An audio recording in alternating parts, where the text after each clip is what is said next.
السلام علیکم ناظرین، امید کرتے ہیں آپ لوگ خیریت سے ہوں گے۔ تو آج آپ کو ایک گزرے ہوئے کل کے بادشاہ کی کہانی سنانے لگا ہوں۔ آپ سے گزارش ہے کہ اگر چینل پر نئے ہیں تو چینل کو سبسکرائب کر لیجئے اور بیل نوٹیفیکیشن کے بٹن کو بھی آن کر لیجئے تاکہ آپ کو ملتی رہے ہر نئے ویڈیو اپڈیٹس۔ گزرے کل کے بادشاہ اور اسی سلطنت کے بادشاہ کو ایک نظر دیکھ لیا جائے تو سمجھ میں آ جاتا ہے وقت کتنا آگے نکل آیا ہے۔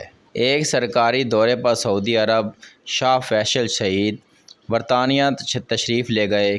کھانے کی میز پر انتہائی نفیس برتنوں کے ساتھ چمچے اور کانٹے بھی رکھے ہوئے تھے۔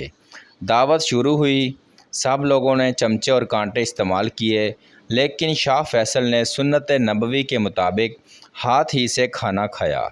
کھانا ختم ہوا تو کچھ صحافیوں نے شاہ فیصل سے چمچہ استعمال نہ کرنے کی وجہ پوچھی۔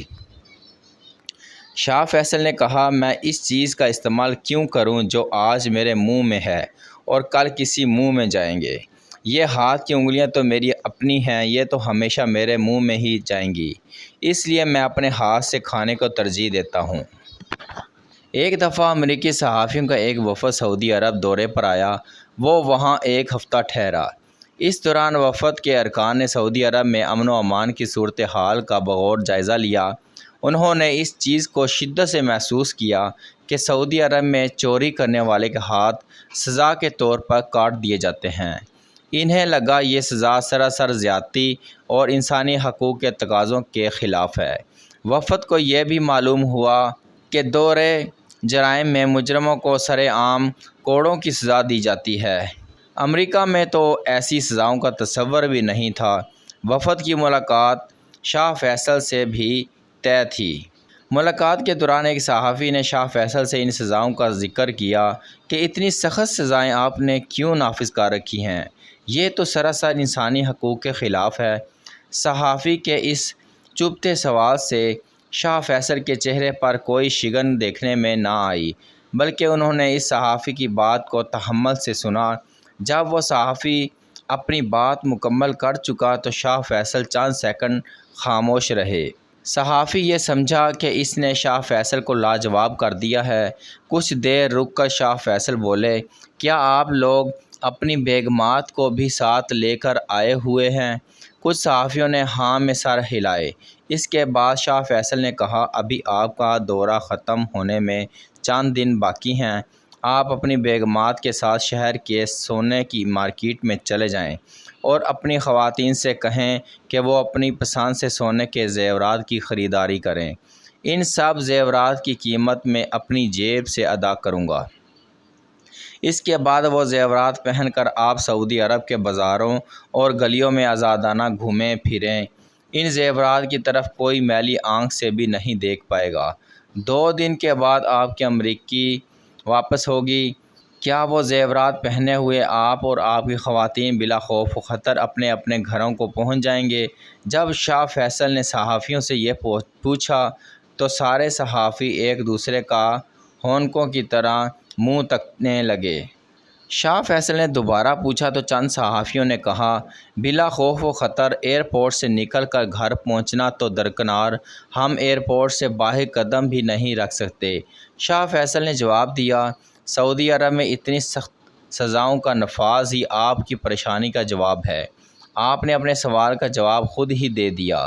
عربوں کی اسرائیل کے ساتھ 1973 میں لڑائی گئی مشہور جنگ یوم کپور میں امریکہ اگر پس پردہ اسرائیل کی امداد نہ کرتا تو مورخین لکھتے ہیں کہ فلسطین کا مسئلہ حل ہو چکا ہوتا۔ فخر کی بات یہ ہے کہ اس جنگ میں پاکستان نے بھی مقدور بھر حصہ لے کر تاریخ میں اپنا نام امر کیا۔ اس جنگ کے دوران شاہ فیصل مرحوم نے ایک دلیرانہ فیصلہ کرتے ہوئے تیل کی پیداوار کو بند کر دیا تھا۔ ان کا یہ مشہور قول، ہمارے آباء و اجداد نے اپنی زندگیاں دودھ اور کھجور کھا کر گزاری تھیں، آج اگر ہمیں بھی ایسا کرنا پڑ جاتا ہے تو کوئی فرق نہیں پڑے گا، اپنی ایک علیحدہ ہی تاریخ رکھتا ہے۔ شاہ فیصل مرحوم کا یہ فیصلہ امریکہ کے لیے ایک کاری ضرب کی حیثیت رکھتا تھا۔ جس کو تبدیل کرنے کی ہر امریکی تدبیر ناکام ہو رہی تھی۔ امریکی وزیر خارجہ کسنجر نے شاہ فیصل مرحوم سے 1973 میں اسی سلسلے میں جدہ میں ایک ملاقات کی۔ تیل کی پیداوار کو دوبارہ شروع کرنے میں قائل کرنے کی ناکامی کے بعد کسنجر نے گفتگو کو ایک جذباتی موڑ دینے کی کوشش کرتے ہوئے شاہ فیصل مرحوم سے کہا کہ اے معزز بادشاہ، میرا جہاز ایندھن نہ ہونے کے سبب آپ کے ہوائی اڈے پر ناکارہ کھڑا ہے، کیا آپ اس میں تیل بھرنے کا حکم نہیں دیں گے؟ دیکھ لیجئے کہ میں آپ کو اس کی ہر قسم کی قیمت ادا کرنے کے لیے تیار بیٹھا ہوں۔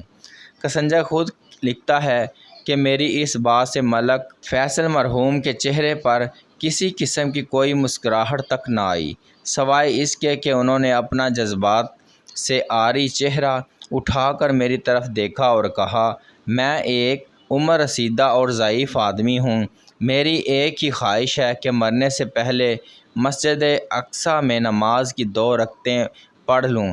میری اس خواہش کو پورا کرنے میں تم میری کوئی مدد کر سکتے ہو؟ یہ تھی آج کی کہانی۔ امید کرتے ہیں آپ کو کہانی پسند آئی ہوگی۔